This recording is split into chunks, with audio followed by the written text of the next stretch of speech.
오늘 말씀은 요한일서 5절에서 2장 2절까지입니다. 요한일서 1장 5절에서 2장 2절까지. 자, 이는 한 절씩 교독하시겠습니다. 우리가 그에게서 듣고 너희에게 전하는 소식은 이것이니 곧 하나님은 빛이시라 그에게는 어둠이 조금도 없으시다는 것이니라. 만일 우리가 하나님과 사귐이 있다 하고 어둠에 행하면 거짓말을 하고 진리를 행하지 아니함이거니와 그가 빛 가운데 계신 것 같이 우리도 빛 가운데 행하면 우리가 서로 사귐이 있고 그 아들 예수의 피가 우리를 모든 죄에서 깨끗하게 하실 것이요. 만일 우리가 죄가 없다고 말하면 스스로 속이고 또 진리가 우리 속에 있지 아니할 것이요. 만일 우리가 우리 죄를 자백하면 그는 미쁘시고 의로우사 우리 죄를 사하시며 우리를 모든 불의에서 깨끗하게 하실 것이요. 만일 우리가 범죄하지 아니하였다 하면 하나님을 거짓말하는 이로 만드는 것이니 또한 그의 말씀이 우리 속에 있지 아니하니라. 나의 자녀들아 내가 이것을 너희에게 쓰면 너희로 죄를 범하지 않게 하려 함이라. 만일 누가 죄를 범하여도 아버지 앞에서 우리에게 대언자가 있으니 곧 의로우신 예수 그리스도시라.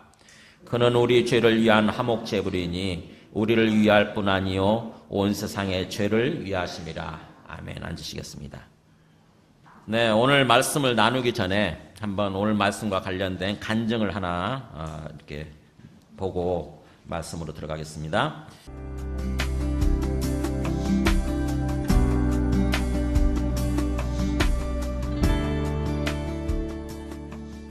안녕하십니까. 저는 춘천 한마음교회 이동입니다. 제가 이 자리에 서게 된 것은 49살의 나이까지 복음을 듣지 못해 도박과 자살에서 벗어나지 못했던 제가 복음으로 변화된 저희 삶을 나누고자 합니다. 죽어서도 벌써 몇 번 죽어서 될 큰한 목숨인데 하나님의 은혜와 축복 가운데 살아가고 있는 것입니다. 지난날 저희 인생은 도박으로 쫄딱 망한 인생이었지만 지금은 부활의 복음으로 대박난 인생으로 역전되었습니다.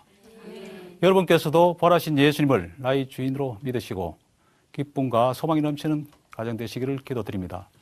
감사합니다.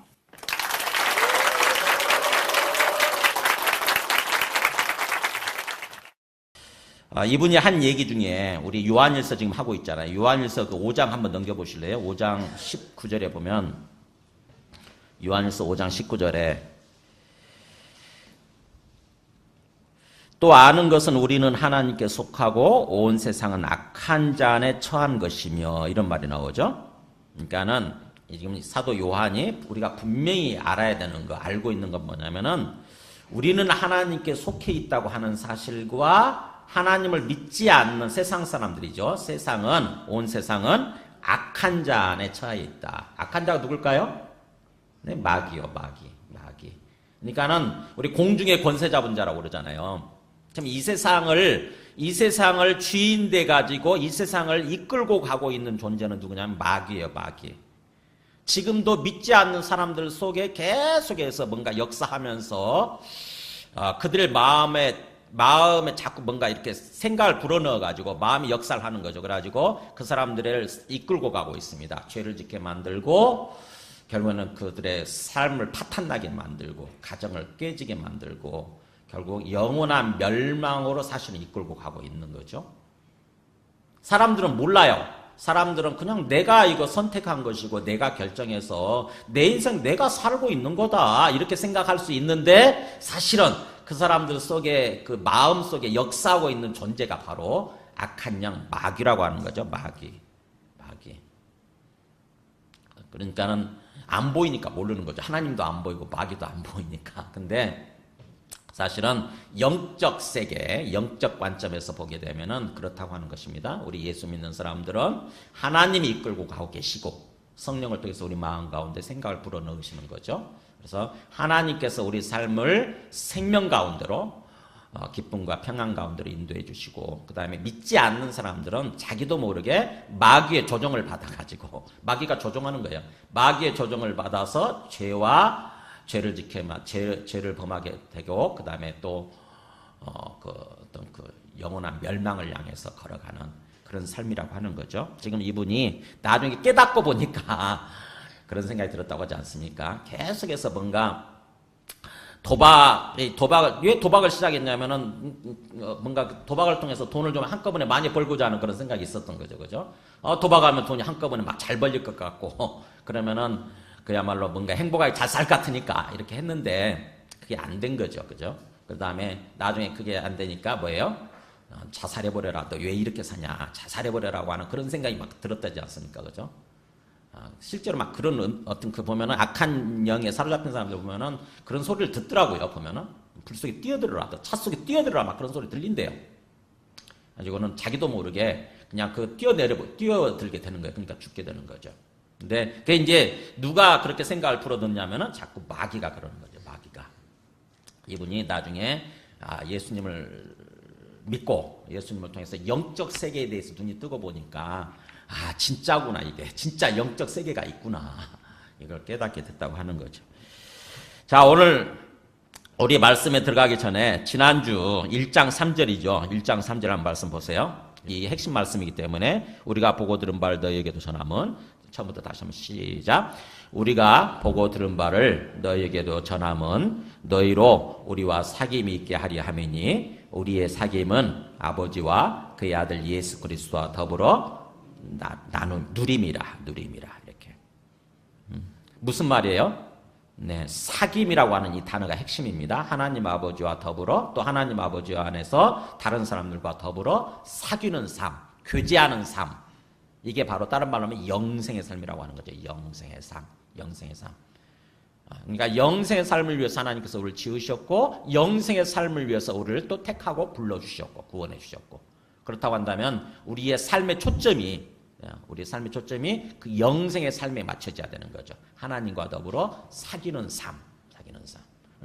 이게 요한일서 주제입니다. 요한일서 주제는 영생의 삶과 관련된 거예요. 그러니까 영생의 삶을 위해서 우리가 해야 되는 것이 무엇인지 그걸 얘기하고 있는 것입니다. 우리 다시 한번 우리가 보고 들은 바를 다시 한번 천천히 생각하면서 한번 암송해 볼까요? 시작. 우리가 보고 들은 바를 너희에게도 전함은 너희로 우리와 사귐이 있게 하려 함이니 우리의 사귐은 아버지와 그의 아들 예수 그리스도와 더불어 누림이라. 꼭 이 핵심적인 말씀을 꼭 암송하시기 바랍니다. 선교단체 들어가면 기본적으로 꼭 외워요, 이 말씀은. 왜냐하면 우리가 신앙생활하는 이유, 우리가 예수님을 믿는 삶의 목적이 뭔가 이것을 얘기해주고 있는 거기 때문에 꼭 외웁니다. 그래서 이 말씀을 마음속에 천천히 외우시면서 되새김질 하셔야 돼요. 그래야 우리의 신앙생활에 이 초점이 정확히 맞춰진 모습으로 신앙생활을 하게 됩니다. 하나님이 왜 우리를 택하고 불러주셨나? 우리가 예수 믿는다고 하는 게 뭔가? 이걸 모르게 되면 그냥 막연하게 왔다 갔다 하는 거예요. 막연하게 교회를 왔다 갔다 하는 것입니다. 그래서 내가 제대로 지금 살고 있는지, 제대로 내가 신앙생활을 하고 있는지도 모르는 채 그냥 막연하게 왔다 갔다 하는 거예요. 그래서 이 말씀을 제대로 암송을 해야 하나님이 우리에게 영생의 삶을 위해서 택하고 불러주셨구나, 이거를 깨닫게 되는 거예요. 영생이라고 하는 건 뭔가? 우리 요한복음 17장에서 지난주에 다뤘죠. 요한복음 17장에 보면은 영생의 삶은 뭐냐? 영생. 여기 나오죠. 영생은 곧 유일하신 참 하나님과 그가 보내신 자 예수 그리스도. 예수라고 하는 그리스도. 이렇게 꼭 읽으세요. 그냥 예수 그리스도 이름으로 읽지 마시고 예수의 모습으로 오신 그리스도. 이렇게 되는 거예요. 그래서 예수라고 하는 그리스도를 아는 것입니다. 그러면 영생은 뭐라고요? 하나님을 알고 예수 그리스도를 아는 것. 우리가 영생에 대해서 오해를 많이 합니다. 뭐냐면은 죽은 후에 주어지는 것. 우리가 죽어야만 주어지는 것. 그걸 영생이라고 생각을 하는 거예요. 근데 성경을 해석을 할 때는 성경에 있는 용어를, 성경에 있는 내용을 말씀으로 해석을 해야 됩니다. 성경에 있는 말씀으로. 자칫하면 그냥 우리가 일반 어떤 세상적인 어떤 용어로 해석을 해버리게 되면 그러면은 말씀을 잘못 알게 되는 거예요. 그런 개념들이 꽤 많이 있습니다. 천국 하나님 나라라고 하는 것도 그렇고 영생이라고 하는 것도 그렇고 심지어는 믿음이라는 개념도 성경 말씀을 가지고 제대로 해석하지 않으면 우리가 잘못 생각하게 되는 거예요. 그래서 영생은 뭐라고요? 네, 죽은 후에만 주어지는 것이 아니라 이 땅에서부터 하나님과 함께 더불어 살아가는 것. 하나님을 알고 예수님을 알고 하나님과 함께 더불어 살아가는 것. 즉 하나님과 함께 더불어 살아가는 삶을 통해서 우리 그 3절 표현대로 하면은 사귐이죠. 사귐. 하나님과 사귐을 통해서 교제하는 삶을 통해서 하나님을 더욱더 깊이 알아가는 것. 인격적으로 알아가는 거. 이게 영생이라고 하는 거예요. 꼭 잊지 마시기 바랍니다. 영생은 뭐라고요? 하나님과 함께 사귀면서 하나님을 알아가는 거. 인격적으로 알아가는 거. 우리가 트럼프 대통령에 대해서 아는 거냐 모르는 거냐. 어떤 사람은 안다고 얘기를 할 거예요. 근데 내가 그분하고 한 번도 무슨 식사를 해본다거나 그분하고 며칠 이렇게 살아본다거나 그런 적이 없기 때문에 제가 그분에 대해서 아는 건 지식적으로 알아요. 그분이 사업가이셨고 부동산 재벌이셨고 그 다음에 미국 대통령이 됐다. 미국 대통령이다. 이런 정도만 알아요. 그리고 2번 이혼하고 3번째 부인하고 산다. 이 정도만 알아. 하지만 그 사람이 인격적으로 어떤 사람인지, 뭘 좋아하는지, 어떤 음식을 좋아하는지, 어떤 색깔을 좋아하는지, 어떤 성향의 사람인지 그 사람에 대해 잘 몰라요. 지금 상황에서 저 사람이 어떤 생각을 하고 있을까, 어떻게 느낄까, 이걸 몰라요, 저는. 그러니까 아는 게 아닌 거죠, 그분에 대해서. 그래서 성경에 대해서 성경에서 안다고 하는 표현은 교제를 통해서, 관계를 통해서 그 사람을 인격적으로 아는 거, 이걸 안다라고 표현하는 거예요. 근데 영생이라고 하는 것은 하나님을 아는 건데 뭐예요? 하나님과의 교제 관계를 통해서 하나님을 진짜 인격적으로, 체험적으로 이렇게 알아가는 거, 아는 거. 이게 영생의 삶이라고 하는 거죠. 하나님은 그 영생의 삶을 위해서 우리를 지으셨고 우리를 택하고 불러주셨다고 하는 것입니다. 하나님이 왜 우리에게 생명을 주셨고 우리를 왜 지으셨느냐? 왜 지으셨어요? 네, 하나님이 우리와 함께 살아가기 위해서요. 하나님이 우리와 함께 그야말로 사랑을 나누면서 교제하면서 영원히 함께 살아가기 위해서 우리를 지으신 거예요. 우리가 자식한테 기대하는 게 뭡니까? 자식이 언제 가장 기쁘던가요? 자식을 볼 때? 자식이 우리와 함께 있을 때예요. 그죠? 자식이 우리와 함께 있고 우리와 함께 사랑 가운데, 사랑의 교제 가운데 함께 있을 때 그때 우리 부모 마음은 가장 기쁘고 행복한 거예요. 그렇듯이 하나님께서도 우리와 함께 있으면서 우리와 함께 사귀면서 우리와 함께 교제하면서 그럴 때 하나님께서는 그게 기쁘신 거예요. 그것을 위해서 우리를 지으셨다고 하는 것입니다. 근데 우리가 하나님을 거부해버린 거죠. 하나님 당신 필요 없어요. 이렇게. 하나님 당신 필요 없어요. 그냥 내 인생은 나의 것. 그러면서 이제 내 마음대로 살아가려고 하게 된 거죠. 내가 하나님 돼서, 내가 내 인생의 주인 되어서 살아가려고 한 거예요. 그게 하나님 거부한 거예요. 마귀의 꼬임에 빠진 거예요. 마귀가. 야, 네가 하나님 되라. 네가. 거기에 꼬임에 넘어가는 바람에 하나님을 발로 차버리게 되고, 그래서 하나님과의 관계가 끊어진 모습으로 그 다음부터는 뭐예요? 이제 내 인생 내 것이니 내가 책임져야 되니까 그냥 모든 수고하면서 무거운 짐을 다 짊어지고 낑낑대면서 인생을 사는 것입니다. 정말 인생을 낑낑대면서 사는 거, 우리 인생이 너무 힘들잖아요. 사는 게 너무 얼마나 힘듭니까? 그죠? 사는 게 너무너무 힘들잖아요. 이 땅에서 사는 게 너무너무. 그게 바로 뭐냐면은 우리가 하나님을 거부했기 때문에 그래요. 하나님이 우리 인생의 주인 되시지 않기 때문에, 우리가 하나님을 거부하고 내 인생 내가 책임져야 되기 때문에 그래서 힘든 거예요. 근데 그런 우리를 구원하시기 위해서 예수님이 뭐라고 그랬죠? 수고하고 무거운 짐진 자들아 다 내게로 오라. 내가 너희를 그 다음에 뭐예요? 쉬게 하리라. 쉬게 하리라. 그러니까 예수님이 오셔서, 하나님의 아들 예수님이 오셔서 다시 우리를 초청하신 거예요. 수고하고 무거운 짐진 자들아, 너희들 얼마나 고생하니? 얼마나 정말 무거운 짐을 지고 인생이 얼마나 힘드니? 사는 게 얼마나 힘드니? 뭐예요? 그러면서 내게로 오라. 다시 내게로 오라. 이런 거죠. 다시 내게로 오라. 내가 너희를 쉬게 하리라. 너희 마음에 쉼을 주리라. 너희 영혼에 안식을 주리라. 안식을 주리라. 그것이 우리 예수님을 믿는 것의 모습이에요. 예수님을 통해서 하나님을 믿고 살아가는 그런 모습이에요. 그래서 우리가 진정으로 예수님을 믿는다고 한다면, 진정으로 예수님을 나의 주님으로 믿는다면, 그리고 예수님을 통해서 진정으로 하나님 아버지께서 살아계시고 나의 하나님이 되신다는 것을 진짜로 믿는다고 한다면은 우리 안에 제일 먼저 주어지는 게 뭐냐면은 평안이에요. 평안. 우리 영혼의 평안. 막 근심과 걱정과 염려와 두려움, 이런 것이 막 가득했는데 신기하게도 주님을 진짜로 믿게 되면은 내 안에 평안이 주어지는 거예요. 그게 쉼이에요. 영혼의 쉼. 그러면서 기쁨으로 채워지기 시작하고 또 장래에 대한 소망으로 채워지기 시작하는 것입니다. 주님은 그런 삶을 우리에게 원하시는 거예요. 그런 삶을. 그래서 주님께서 우리에게 찾아오시고 우리를 구원해 주신 것입니다. 그게 바로 영생의 삶이에요. 영생의 삶. 요한일서 주제는 그겁니다. 그 영생의 삶을 우리한테 살라고 하는 거예요. 그 영생의 삶을 살아. 하나님과 더불어 사는 영생의 삶을 살아라. 그것을 위해서 우리한테 구체적으로 필요한 것이 무엇인지를 하나하나 얘기를 하기 시작합니다. 그게 첫 번째가 바로 오늘 말씀이죠. 네, 뭐냐면은 빛 가운데서 살아야 된다고 하는 거예요. 빛 가운데 생겨야 된다고 해요.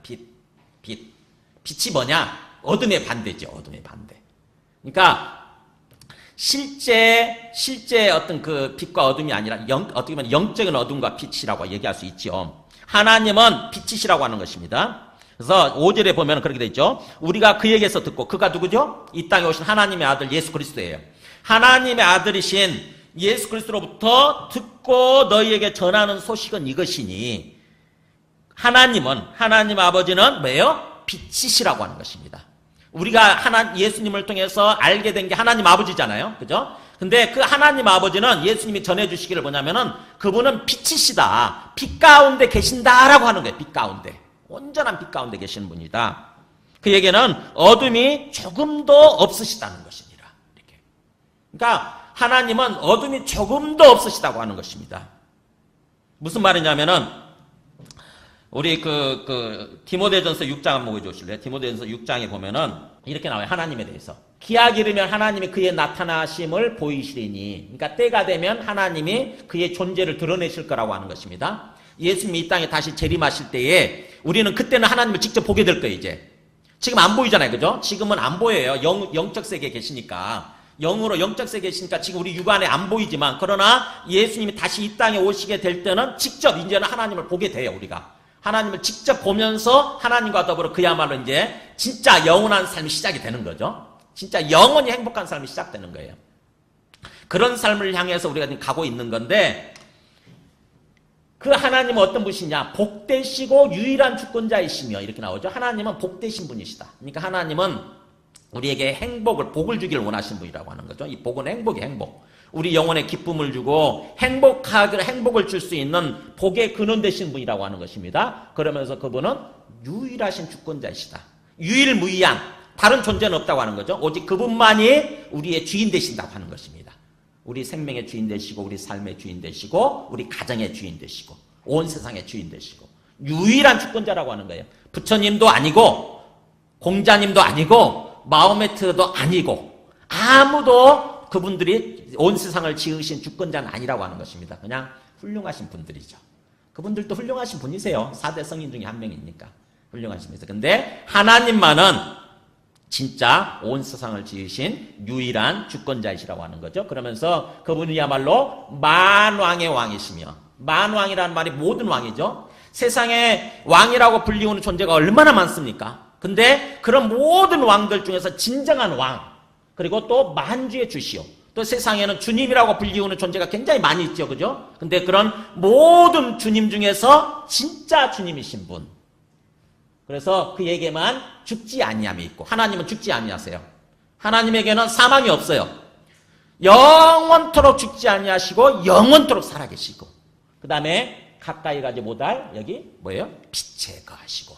감히 우리가 하나님이 갖고 계신 그 하나님께 가까이 가지 못해요.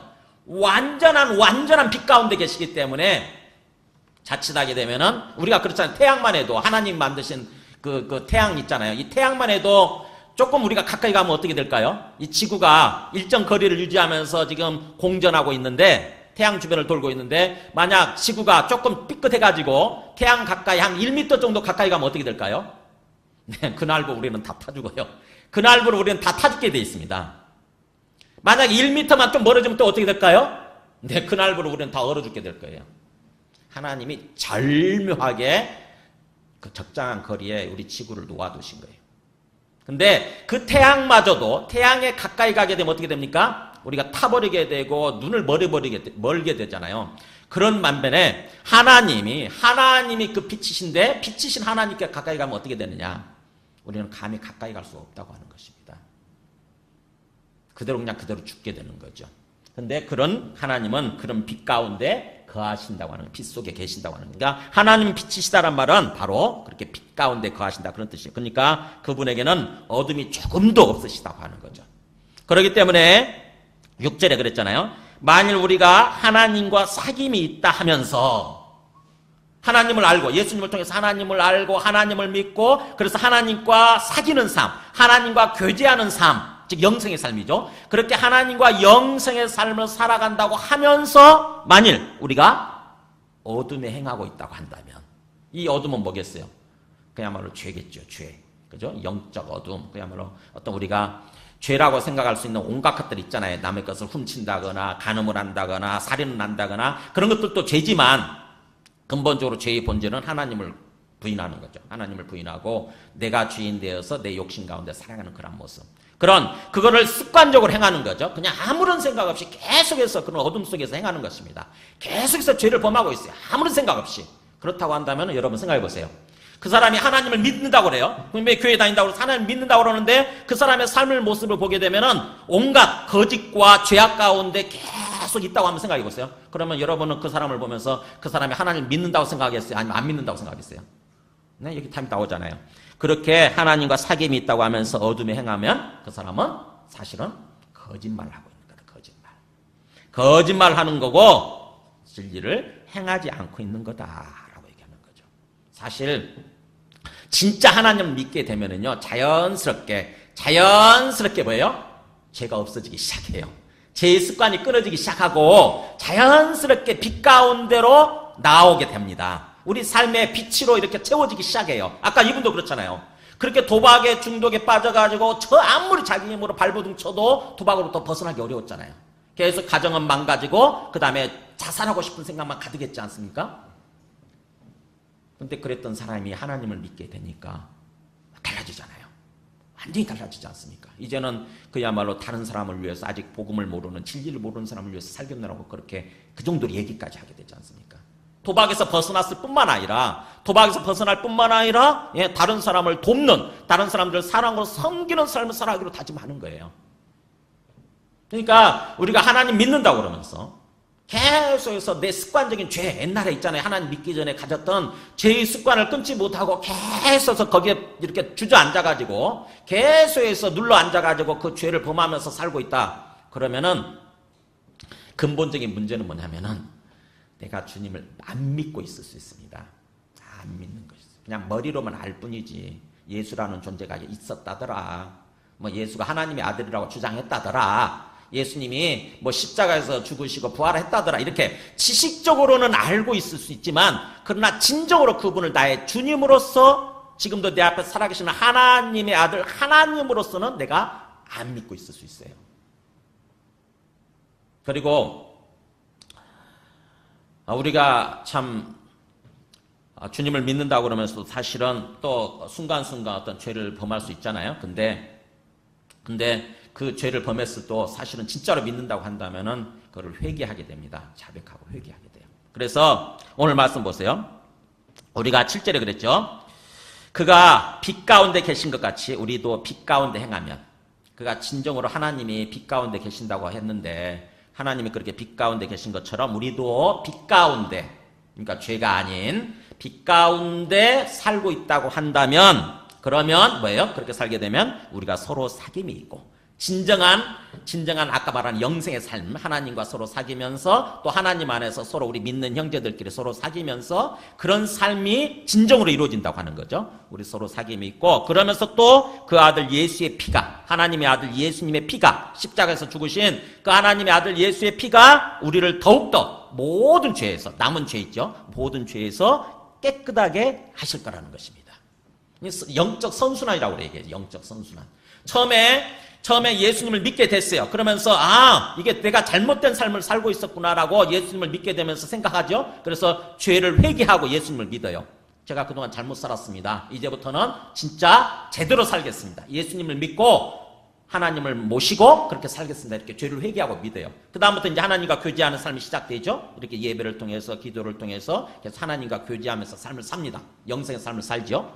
그러면서 뭐예요? 하나님이 더욱더 확연해지니까 하나님이 더욱더 확실해지는 거예요. 진짜로 하나님이 진짜 살아계시는구나. 진짜 예수님이 하나님의 아들 맞네. 진짜 내 앞에 살아계시는 분 맞네. 진짜 하나님이 계시는구나. 이걸 더욱더 확실하게 믿게 되면서 더욱더 어떻게 되냐면은 하나님과 교제관계가 깊어지고 그러면서 내가 더욱더 죄에서 깨끗해지게 되는 거예요.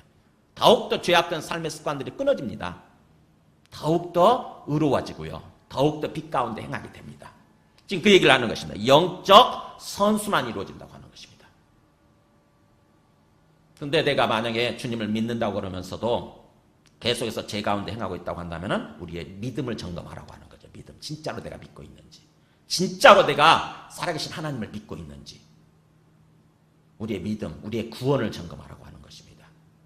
그래서 그런 가운데 오늘 8절에서 또 10절까지 보면 우리가 그렇게 주님을 믿고 주님 안에서 주님과 교제하는 삶을, 빛 가운데 행하는 삶을 살려고 하는데, 살아야 되는데, 문제는 우리가 연약하기 때문에 그렇게 삶을 살다가도 때로 우리가 실수하고 넘어질 때가 있다고 하는 거죠. 그죠? 모든 사람은 완벽하지 않습니다. 이 땅에서 예수님 믿고 살지만 때로 실수하고 넘어질 때가 있어요. 죄를 지을 때가 있어요. 근데 문제는 그때 우리가 어떠해야 되냐는 것입니다. 그때 우리가 죄를 지었을 때, 이게 죄라고 하는 것, 내가 잘못 살았구나 하는 것을 깨닫게 됐을 때 어떻게 하냐면 9절에 나오죠. 9절에. 만일 우리가 우리 죄를 자백하면, 그때 중요한 것은 뭐냐면 자백하는 거예요. 죄를 자백하는 거. 만일 우리가 우리 죄를 자백하면 그는 미쁘시고 의로우사 우리 죄를 사하시며, 그분은 믿을 만한 분이시고 또 의로우신 분이셔서 우리 죄를 다 용서해 주신다고 하는 것입니다. 우리 죄를 사하시며 우리를 모든 불의에서, 그 죄로 말미암아서 우리가 끼치게 된 모든 어떤 더러운 모습들이 있어요. 영적인 더러운 모습들, 그런 어떤 불의로부터 우리를 다 깨끗하게 해주실 거라고 하는 것입니다. 그러니까 우리가 예수님을 믿고 열심히 삶을 빛 가운데서 열심히 산다고 할지라도 때로 우리가 실수하고 잘못하고 죄를 범했을 때, 그때 우리한테 필요한 것은 뭐냐면 그 죄를 솔직하게 시인을 하고 인정을 하고 용서를 구하는 거예요. 그게 자백이에요. 그게 자백. 그러니까 자백이라고 하는 것은 뭐냐면 고하는 거죠. 있는 그대로 말하는 거. 법정적으로 하면은 진술이에요. 진술.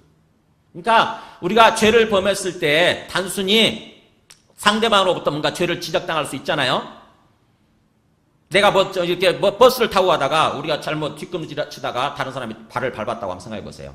그러면은 그 사람이 그랬죠. 뭔가 화를 내면서 당신 왜 내 발을 밟았냐고, 당신 내 발을 밟았다고 이렇게 얘기를 하겠죠. 그러면은 그때 뭐예요? 우리가 잘못한 걸 알고 그러면 아이고 제가 당신 발을 밟았네요. 실수로 밟았네요. 정말 죄송합니다. 저를 용서해 주세요. 이렇게 얘기를 해야 되잖아요. 근데 만약에 걔 자존심이 상해가지고 그래 미안해요. 이렇게 한다 생각해보세요. 그래 미안해요. 그냥 미안해요. 됐죠? 이렇게 한다고 생각해보세요. 그러면 뭐예요? 그게 자백한 겁니까? 그건 아니죠. 그죠? 아무리 미안하다는 표현을 썼어도 그건 자백이 아니에요. 성경에서 자백이라고 하는 용어는 내 죄, 내 잘못에 대해서 내가 직접 말하는 거예요. 사실은 내가 직접 말을 하고, 그 진술이라고 그러죠. 내가 말을 하고 그 다음에 상대방으로부터 용서를 구하는 거, 이게 자백이라고 하는 거예요. 그러니까 우리가 하나님 앞에서 죄를 범할 수 있는데, 실수하고 넘어질 수 있는데, 그때 우리가 하나님 앞에 나가서 해야 되는 것은 뭐냐면은 하나님으로부터 그걸 지적당했을 때 이렇게 말씀을 들으면서 성령을 통해서 이렇게 깨닫잖아요. 내가 잘못 살았구나. 내가 죄를 범했구나. 이렇게 깨닫게 되면 그것을 가지고 하나님 앞에 나가서 있는 그대로 말을 하는 것입니다. 하나님, 제가 이러이러한 죄를 또 범했네요. 제가 이러이러한 거 넘어졌네요. 주님, 용서해 주세요. 제가 더 이상 또 이렇게 살지 않겠습니다. 다시 한번 제 마음을 돌이키고 새롭게 살겠습니다. 이렇게 결심을 하고 주님 앞에 있는 그대로 고백하는 거, 이게 자백입니다. 이게 자백. 이런 자백이 있을 때에 비로소 하나님은 우리 죄를, 이 자백이 있으면 이런 죄를 다 깨끗이 용서해 주시면서 모든 불의로부터 우리를 깨끗하게 해주신다고 하는 것입니다. 근데 만약에 우리 마음이 교만해가지고 계속 교만한 상태, 높아진 마음 상태에 있어가지고 잘못을 지적당했는데도 불구하고, 성령을 통해서 죄가 지적당했는데도 불구하고 만약에 우리가 뻔뻔스럽게 계속 한다고 한다면 어떻게 되냐면은 3절에 나오죠. 만약 우리가 죄가 없다고 말하면 내가 그게 뭔데요? 내가 무슨 죄를 저질렀는데요? 이런 식으로 죄를 부인하게 되면 어떻게 돼요? 그러면 스스로 속이고 자기 자신한테 속는 셈이 된다고 하는 것입니다. 그 마음속에 들리는 그 생각을 따라서 그렇게 행동하는 거잖아요. 그러니까는 자기 자신의 마음에, 자기 자신에 드는 생각에 속는 거라는 거예요. 스스로 속이고 결국 어떻게 돼요? 진리가 우리 속에 있지 아니할 것이다. 하나님의 진리의 말씀 우리 속에 역사가 일어나지 않는 거죠. 그러면서 10절에도 그렇죠. 만일 우리가 범죄 아니하였다 하면, 계속해서 우리가 죄를 범했지 않았다, 내가 아무 죄 없어요, 이런 식으로 한다고 한다면 결국 그 하나님을 거짓말하는 이로 만드는 거고, 그 말씀이, 하나님의 말씀이 우리 속에 있지 않게 될 것이다 라고 하는 거죠. 하나님이 우리가 잘못했으니까, 죄를 범했으니까 성령을 통해서, 말씀을 통해서 깨닫게 해주시는 거 아닙니까? 그러면은 곰곰이 생각해 보면은 내가 정말 잘못 살았구나, 내가 그 죄를 범했구나, 내가 어둠 가운데 행했구나, 이렇게 깨닫게 되면 있는 그대로 하나님 앞에 우리 마음을 낮추고 겸손하게 하나님 앞에 나와서 있는 그대로 그 죄를 고하면서 용서를 구하는 거예요. 용서해 주세요. 그러면 주님께서 우리 죄를 용서해 주시고 우리의 모든 불이 더러움으로부터 우리를 깨끗하게 해 주시고 우리 삶을 다시 회복시켜 주셔서 주님께서 인도해 주신다고 하는 거죠. 주님과의 관계가 회복되어져서 주님께서 우리를 주관하시고 인도해 주시는 삶이 된다고 하는 거예요. 하나님께서는 우리 삶을 그렇게 인도해 가기를 원하시는 거죠. 근데 내가 계속해서 고백하지 않고 자백하지 않게 되면은 하나님은 우리 안에 계실지 모르지만, 성령은 우리 안에 계실지 모르지만 하나님과의 교통의 관계가 끊어져 버리게 되는 거예요. 하나님과 교통이 끊어지는 것입니다. 즉 하나님과 소통이 안 되는 거예요. 소통이. 그러면 뭐예요? 내 안에서 하나님과 소통이 안 되는 상태에서 삶을 살게 되면 겉으로는 내가 기독교인이고 겉으로는 내가 예수 믿는다, 하나님 믿는다 얘기할지 모르지만 뭐예요? 내 안에 영적 소통, 하나님과 함께 더불어 살아가는 삶이 안 되는 거예요. 결국 우리 삶이 망가지기 시작하고 망해지기 시작하고 이렇게 되는 거죠. 그러니까 예수 믿어도 하나님과 사귀는 삶, 하나님과 소통하는 삶을 살지 않게 되면은 우리 삶이 결코 기쁘고 행복하지 못해요. 결코 복되지 못합니다. 결코 형통하지 못해요. 빨리 내 죄를 있는 그대로 생각나는 것부터 있는 그대로 그 죄를 다 고하고 주님 앞에 회개하는 거예요. 회개하고 주님 다시 한번 저를 회복시켜 주시고 제 삶을 인도하여 주옵소서. 이렇게 회개, 자백과 회개가 있을 때 진짜로 다시 한번 우리 삶이 회복되는 거죠. 자, 그렇게 회개하고 자백을 할 때에 사실 우리 마음이 그게 참 쉽지 않습니다. 그거 하는 게 그렇게 어렵더라고요. 그죠? 남들한테 내가 잘못했어요 라고 이렇게 인정하는 것도 쉽지 않죠. 대부분. 그죠? 그잖아요. 우리 가까운 사람들과 한번 생각해 보세요. 부부싸움 했을 때 내가 잘못했어요. 그거 한마디 잘못했다고 얘기하면 되는데 그 알량한 자존심 때문에 그 얘기하기가 쉽지 않은 거야, 이게. 근데 생각해 보세요.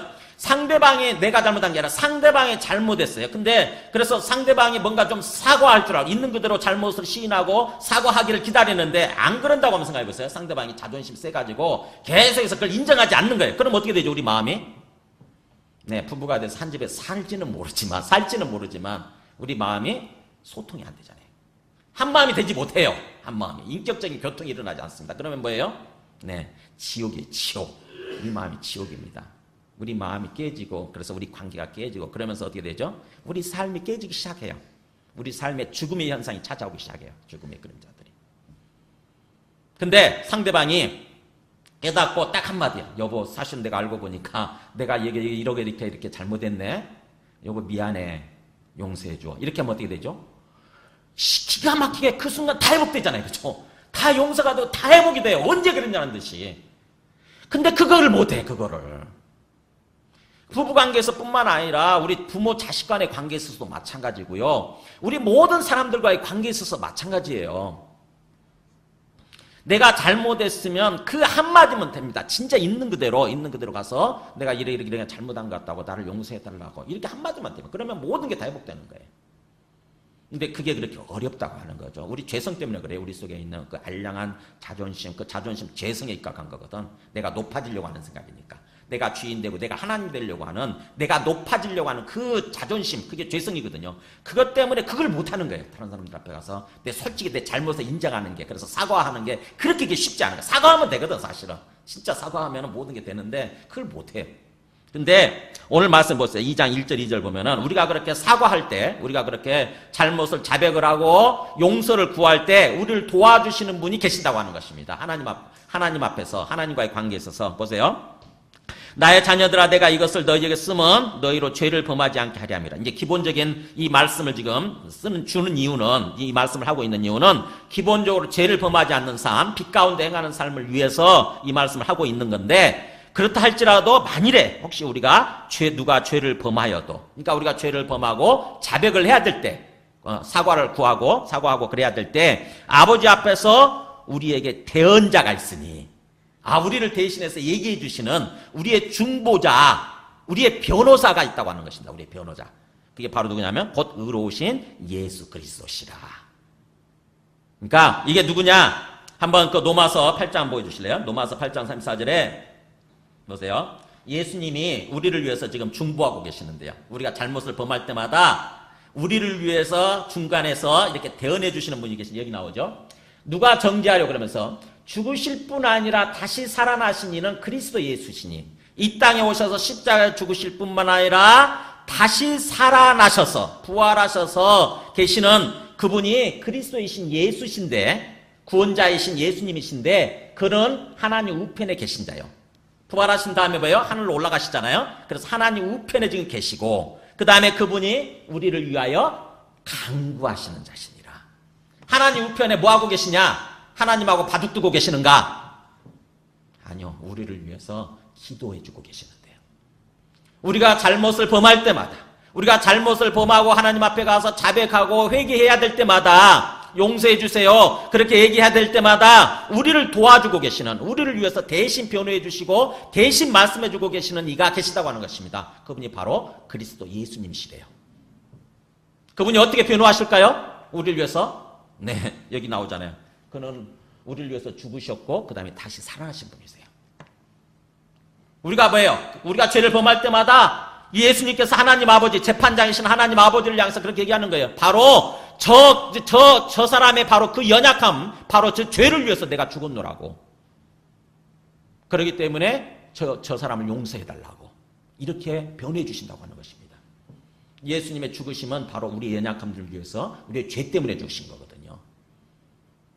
바로 그 예수님 믿음으로 말미암아 우리 죄가 용서될 수 있는 거 아닙니까? 그러니까 우리가 항상 이렇게 뭔가 그 죄를 범하고 그래서 우리 마음이 힘들고 또 주님 앞에 나가서 자백해야 되는데 그 자백하는 것도 또 힘들고 그럴 때에 누구를 생각하는 거냐면은 네, 우리를 위해서 변호해 주고 계시는 하나님 우편에 계시는 대언자 예수 그리스도가 계신다고 하는 것을 생각하는 거예요. 그러면 우리 마음이 힘이 납니다. 아, 나 혼자가 아니구나. 내 이 연약함 때문에 나의 이 죄 때문에 나를 위해서 지금 이 순간 기도해 주고 계신 분이 계시는구나. 그게 생각나면 얼마나 힘이 납니까? 그렇잖아요. 그래서 히브리서 7장에 이렇게 나옵니다. 예수는 영원히 계심으로 그 제사장 직분도 갈리지 아니하느니라. 그러니까 예수님은 제사장으로서 우리 죄인을 위해서 제사를 드려주시는 즉 기도해 주시는 그분이신데 영원히 계신다고 그러면서 뭐라고 하냐면은 그러므로 자기를 힘입어 하나님께 나아가는 자들을 온전히 구원하실 수 있으니 영원히 계시는 분이시기 때문에 예수님을 힘입어서 하나님께 나아가는 자들 우리들이죠. 그럴 때 뭐예요? 우리를 온전한 구원 가운데로 인도해 주실 수 있다고 하는 것입니다. 왜냐하면 그 다음 뭐라고 돼 있어요? 이는 그가 항상 살아계셔서 항상 죽는 분이 아니에요. 이분은 죽는 분도 아니시고 제사장 분이 바뀌는 분도 아니시고 영원히 우리를 위한 제사장으로서 계시는 거예요. 그래서 그분이 항상 살아계셔서 그들을 위하여 우리를 위하여 항상 간구하시기 때문에 그렇기 때문에 우리는 그분을 힘입어서 하나님께 나아가야 된다고 하는 거죠. 그래서 히브리서 4장에 이렇게 권면합니다. 이 말씀을 하면서 히브리서 4장 15절에 이렇게 해요. 우리에게 있는 대제사장은 우리의 연약함을 동정하시 못하실 리가 아니요 모든 일에 우리와 똑같이 시험을 받으신 이로되 죄는 없으시니라. 자, 우리에게 있는 대제사장 예수 그리스도죠. 하늘에 계시는 예수 그리스도 그분이 대제사장으로서 우리를 위해서 제사를 드려주시는 한마디로 하면 기도죠. 기도해주고 계시는 그분이신데 우리를 위해서 중보하고 계시는 그분이신데 그분은 우리의 연약함에 대해서 우리가 연약해서 죄를 지을 수밖에 없는 그런 모습에 대해서 어떻게 하신다고요? 동정하지 못하실 리가 아니다. 말이 되게 어렵죠. 막 비비고 하는 것 같은데 이걸 이중부정이라고 그래요. 뭐뭇이 아닌 게 아니다. 그 말은 어떤 말이죠? 반드시 뭐뭐이다 이런 뜻이잖아요. 그죠? 동정하지 못하실 리가 아니다. 그 말은 반드시 동정해 주시는 분이시다. 이런 뜻이에요. 반드시 강조하는 표현입니다. 강조하는 표현. 일부러 말을 꼬은 게 아니라 강조하기 위해서. 그러니까 우리에게 있는 대제사장 예수님은 동정이란 말은 한 마음이 돼주시는 거예요. 우리와 한 마음. 우리와 같은 마음이 돼주신다고 하는 것입니다. 우리가 죄를 짓고 그 다음에 그래서 고통스러워하고 괴로워하고 그럴 때에 우리의 그 고통 괴로운 마음을 똑같이 느끼신다는 거예요. 똑같이. 그러니까는 그냥 지식적으로만 머리로만 알고 그런 게 아니라 우리와 마음을 똑같이 느끼시는 분이라고 하는 것입니다. 우리가 보통 어떤 사람들한테 기도 제목 부탁하잖아요. 나를 이렇게 기도해 주세요. 그러면 우리가 보통 알았어요. 기도해 줄게 이렇게 얘기하잖아요. 그래가지고 그 사람을 놓고 기도합니다. 근데 그 사람에 대해서 똑같은 마음이 돼서 기도하지는 못해요. 보면은 그냥 그 사람이 뭐라고 뭐 어떤 어려움 상황이 있다고 그러니까 기도해 달라고 그랬으니까 그래 기도해 주자 이렇게 기도하고는 어떻게 보면 그냥 또 잊어버리죠. 근데 우리 안에 중보기도의 은사를 받은 사람들이 있어요. 보면은 중보기도의 은사를 받거나 아니면 마음이 따뜻한 사람들이 있어요. 마음이 항상 다른 사람들에 대해서 참 이렇게 긍휼히 여기면서 마음을 따뜻한 그런 성품 자체가 그런 분들이 있어요. 그런 분들은요 기도 제목을 받거나 또 그 사람을 위해서 이렇게 기도해 주잖아요. 그러면은 신기하게도 그 사람의 마음을 똑같이 느껴요. 여러분 그런 분들이 있는 거 아세요? 그분을 생각하면서 어떤 사람을 생각하면서 기도하다 보면은 그 사람이 당하고 있는 그 고통이 있잖아요. 그 아픔을 내가 대신 같이 느끼는 것입니다. 같이 막 괴로운 거예요. 또 고통스러워하면서 느끼는 거예요. 이제 그런 분들은 그렇게 어떻게 보면 중보기도 은사, 다른 사람을 위해서 기도해 주라고 하는 그런 은사를 받은 사람들이죠. 근데 주님께서 우리를 위해서 그렇게 기도해 주실 때 그런다고 하는 거예요. 우리의 연약함에 대해서 똑같이 느끼시면서 우리를 위해서 기도해 주신다고 하는 거죠. 그렇기 때문에 이렇게 권면하죠. 우리는 긍휼하심을 받고 때를 따라 돕는 은혜를 얻기 위하여 은혜의 보좌 앞에 담대히 나아갈 것이니라. 주님이 그런 분이시라고 한다면 주님께서 우리를 향해서 긍휼을 베풀어 주실 거 아니에요. 그죠? 긍휼. 불쌍히 여기는 마음을 베풀어 주실 거 아니에요. 그게 긍휼이잖아요. 그래서 그 긍휼하심을 받고 은혜와 긍휼, 사랑을 받는 거죠. 그 다음에 때를 따라 돕는 은혜를 얻기 위하여 우리 상황에 맞게 주님께서 이제 하나님이시니까 그분이 도와주실 수 있을 거 아닙니까? 그죠? 그분이 마음만 먹으시면 얼마든지 우리를 도와주실 수 있으실 거 아니에요. 하나님이시니까. 근데 그 때를 따라 돕는 그 은혜를 얻기 위하여 도움을 받기 위해서 뭐예요? 은혜의 보좌 앞에 어떻게 나아가라고요? 담대히란 말은 확신 있게 그런 뜻입니다. 확신 있게. 그러니까 의심하지 말고 불안해하지 말고 두려워하지 말고 은혜를 베풀어 주시는 그 보좌, 즉 예수님의 자리죠. 하나님의 자리. 그 하나님의 자리 앞에 담대히 확신 있게 나아가라. 확신 있게 나아가서 기도하라고 하는 것입니다. 자백하고 용서를 구하고 그 다음에 도움을 요청하라고 하는 것입니다. 기도하는 거예요. 주님께서 반드시 우리에게 긍휼을 베풀어 주시고 도와주신다고 하는 것입니다. 중요한 것은 그렇게 기도할 때 진짜 믿음이죠. 믿음을 가지고 확신 있게 주님께서 이 땅에 오셨다 가신 하나님의 아들이시고 그 다음에 지금도 내 앞에 살아계시는 하나님의 나의 주님이시다. 나의 하나님이시다. 이런 분명한 믿음을 가지고 그분이 나를 위해서 십자가에 죽으셨음과 그 다음에 지금 부활하셔서 살아계심을 믿고 그 앞에 나가서 확신 있게 기도한다고 한다면 주님께서 우리 삶을 인도해 주시게 되는 거죠. 그럼 말씀을 정리하겠습니다. 이렇게 참 우리 주님께서는 우리에게 영생의 삶을 위해서 우리를 택하고 불러주셨는데 주님과 함께 이렇게 사귀는 영생의 삶을 살다가도 때로 우리가 넘어지고 죄를 범했을 때 그럴 수 있다고 하는 것입니다. 그랬을 때 중요한 것은 뭐냐면은 자백하라고 하는 거예요. 하나님 앞에 나가서 솔직히 그걸 인정을 하고 용서를 구하라고 하는 것입니다. 그럴 때 또 그런 우리를 도와주시는 대언자가 예수님이 계시다고 하는 것입니다. 그걸 마음속에 기억하라고 하는 거죠. 이렇게 우리가 하나님과 함께 사귀면서 살아가는 그 영생의 삶을 위해서 중요한 게 바로 이 빛 가운데 행하는 삶이에요. 사실은 빛 가운데 행하는 삶. 그게 다른 말로 얘기하면은 거룩한 삶입니다. 거룩한 삶, 성결한 삶. 이 거룩이 얼마나 중요하냐. 우리가 보통 하나님을 얘기할 때 사랑만 얘기해요. 하나님은 사랑이시다. 근데 하나님은 사랑이시다를 얘기하기 전에 뭘 얘기하냐면은 하나님은 빛이시다. 이거를 먼저 얘기합니다. 그러니까 하나님의 사랑을 우리가 알고 그 하나님의 사랑을 충만히 누리는 삶을 살아가기 위해서는 먼저 우리에게 필요한 게 하나님은 빛이시라고 하는 것을 알아야 돼요. 하나님은 거룩하신 분이세요. 그래서 베드로전서 1장 15절에 한번 보여줘 보세요. 하나님이 뭐라고 우리한테 얘기를 하시냐면 이렇게 얘기해요. 베드로가 설교하면서 오직 너희를 부르신 거룩한 이처럼 하나님이 거룩하시다라고 하는 거죠. 너희를 부르신 하나님 그 거룩하신 이처럼 너희도 모든 행실에 거룩한 자가 되라. 거룩한 자가 되라 이렇게 권면하면서 하나님의 말씀을 인용해요. 기록되었을 때 내가 거룩하니 너희도 거룩할지어다 하셨느니라.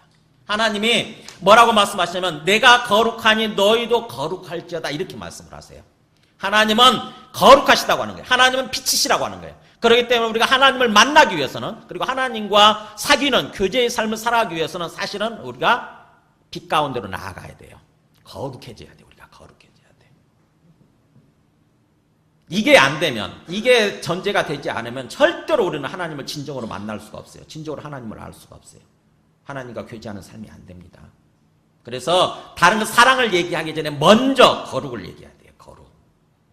거룩은 뭐냐? 구별됨이란 뜻이에요. 한마디로 얘기하면은 말 그대로 해석을 하면 구별됨. 뭐가 구별되는 거냐? 세상과 구별되는 거예요. 세상에 죄악된 세상의 모습 있잖아요. 그 모습과 구별된 거, 좀 다른 거, 다른 모습으로 생각하고 다른 모습으로 살아가려고 하는 거. 이게 거룩이에요. 거룩. 그러니까 우리가 하나님 믿는다고 그러면서 세상 사람들과 똑같이 계속해서 죄를 범하고 그렇게 살아간다고 한다면 결코 우리는 하나님을 알 수가 없고 하나님을 만나지 못한다고 하는 것입니다. 하나님 안 믿는 거죠. 사실 안 믿는 셈이죠. 하나님은 빛이시기 때문에, 하나님은 거룩하시기 때문에 우리가 하나님을 진짜로 만나잖아요. 그러면은 나도 자꾸 빛 가운데 해서 행하려고 하는, 이제는 더 이상 죄 가운데서 행하지 않으려고 하는 그런 마음이 생기게 돼 있는 거죠. 그래서 우리가 구원받은 성도 위치 한번 그 표를 보여줘 보세요.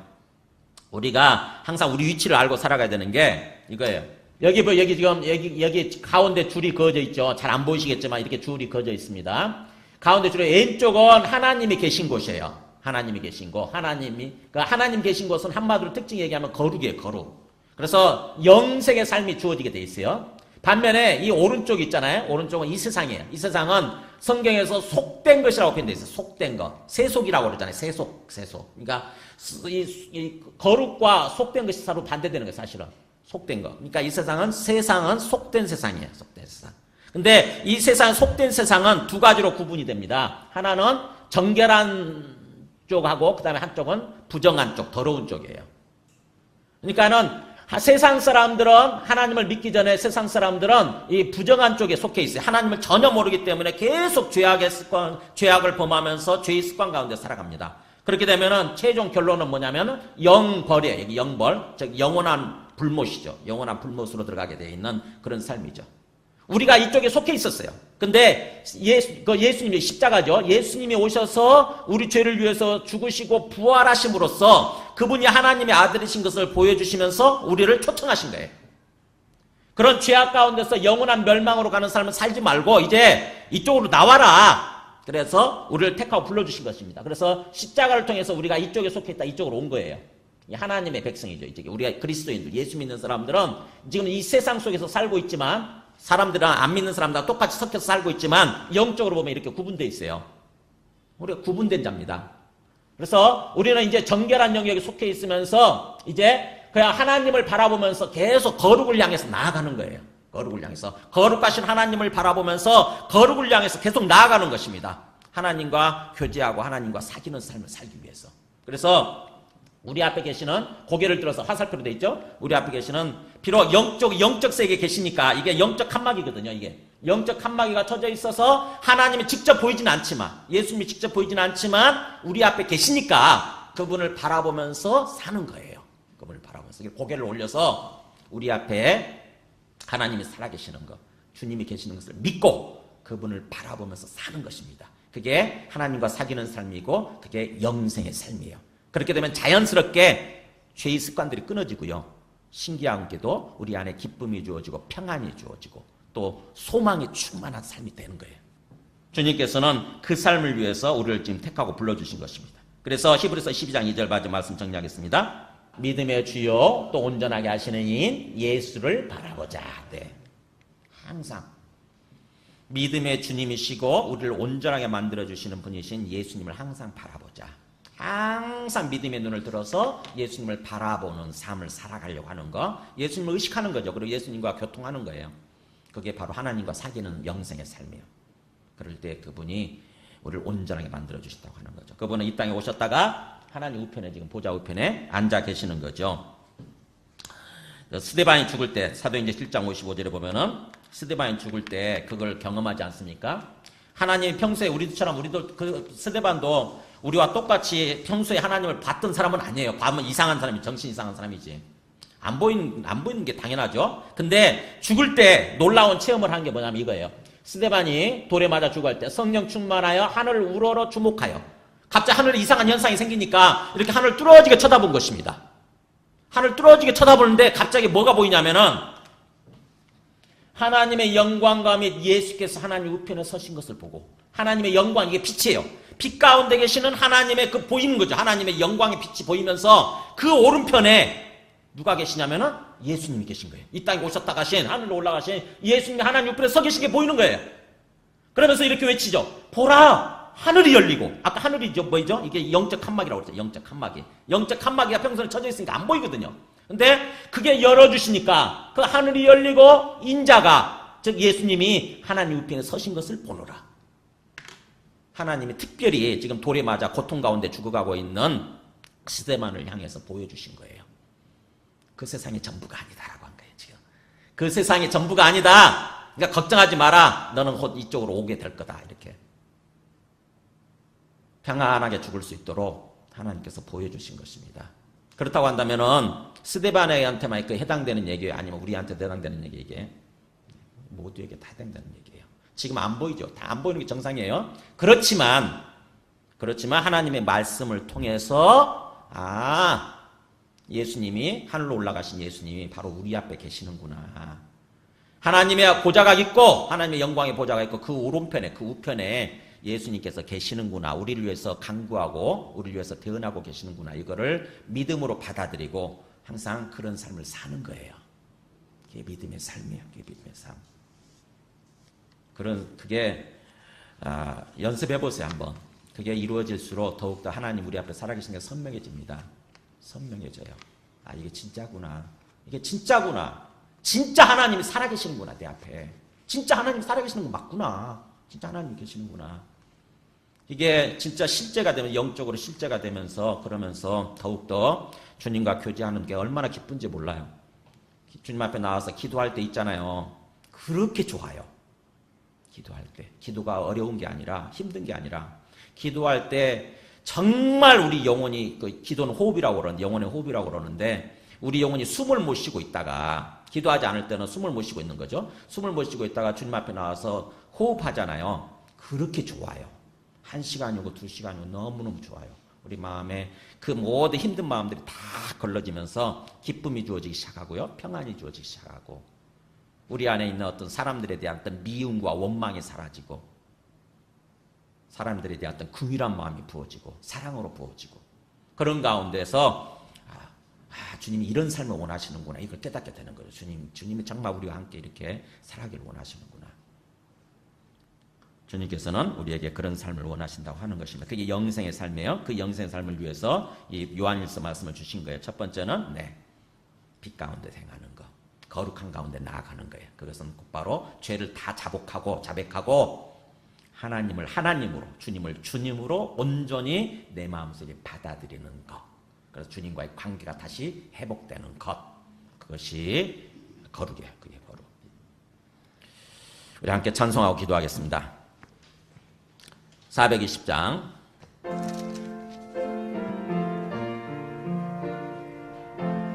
그 성결이 거룩입니다. 빛이고요. 너 성결케 위해 늘 기도하며 너 주 안에 있어 늘 성경 보고 온 형제들 함께 늘 사귀면서 일하기 전마다 너 기도하라. 오늘 주신 말씀을 생각하면서 기도하겠습니다. 주님께서 왜 우리에게 찾아오셨는지, 왜 우리를 택하고 불러주셨는지, 주님께서 우리에게 원하시는 삶의 모습은 무엇인지 오늘 말씀을 통해서 깨닫게 해주심을 감사합니다. 주님께서 우리와 함께 교제하고 우리와 함께 사귀기 위해서, 우리와 함께 영생의 삶을 살아가기 위해서 우리를 택하고 불러주셨다고 했는데, 우리는 그는 주님을 믿는다 그러면서 어느 순간에 또 주님을 잊어버리고 여전히 내가 주인 되어서 제약 가운데, 그래서 주님과의 교제 관계가 끊어진 모습으로 살아가는 경우가 있음을 고백합니다. 다시 한번 우리의 모든 죄를 주님 앞에 올려드리오니 주님께서 용서해 주시고 깨끗하게 해주시고 다시 하나님과의 관계를 회복시켜 주시옵소서. 하나님의 성령이 우리 안에 충만해서 주님께서 우리 마음을 주관하시고 우리의 삶을 인도해 가시는 그런 삶이 되게 하여 주시옵소서. 함께 기도하시겠습니다. 하나님 아버지 감사합니다. 우리 모든 사람들 주님께서 사랑하셔서 우리를 지으시고 또 우리를 택하고 불러주시고 우리를 구원해 주셨사온데, 그런 주님을 우리가 믿고 산다고 하면서도 온전히 주님과 교제하고 사귀는 삶을 살지 못하고 순간순간 주님을 잊어버리고 또다시 내가 주인 되어서 내 욕심을 따라서 참으로 죄악 가운데 행하는 그런 삶을 살았음을 고백합니다. 이 시간 주님께서 우리 모든 죄를 용서해 주시고 깨끗하게 해주시고 다시 한번 주님과의 관계가 회복되게 하여 주시옵소서. 주님의 성령이 온전히 우리 안에 충만해서 주님께서 주관하시고 인도해 가시는 삶, 그래서 주님 안에서 기쁨과 평강과 소망에 충만한 그런 삶을 살아가도록 주님 역사하여 주시옵소서. 2절부터 하시면서 본하시겠습니다. 너 성결케 위해 내 머리 숙여 저 은밀히 계신 내 주께 빌라. 주 사귀어 살면 주 닮으리니 널 보는 이마다 주 생각하리. 3절 너 성결케 위해 주 따라가고 일 다급하여도 당황치 말고 참 즐거울 때나 또 슬플 때나 너 주님만 믿고 늘 따라가라. 지금 이 땅에 오셔서 우리 죄를 위해서 죽으시고 또 부활하셔서 하나님 우편에 계셔서 항상 우리를 위해서 간구하고 중보기도 해주시는 예수 그리스도의 은혜와 하나님 아버지의 크신 사랑과 성령님의 내주 감화 감동 충만하신 은총이 항상 오늘 말씀을 통해서 우리가 항상 주님과 함께 사귀며 교제하며 주님과 영생의 삶을 살아가기로 다짐하고 또 그런 가운데 혹시 죄를 범했을 때 주님 앞에 나아가서 자백하고 또 회개함으로, 그래서 또 주님께서 우리를 위해서 기도해 주시는 그런 대언자가 있다고 하는 것을 항상 알고 그렇게 주 안에서 삶을 살아감으로 진정으로 기쁨의 삶과 또 평강의 삶을 살아가기로 다짐하는 모든 심령과 그리고 그 가정과 그 하시는 일들 위해 지금부터 영원토록 함께 하시기를 간절히 축원하옵나이다. 아멘.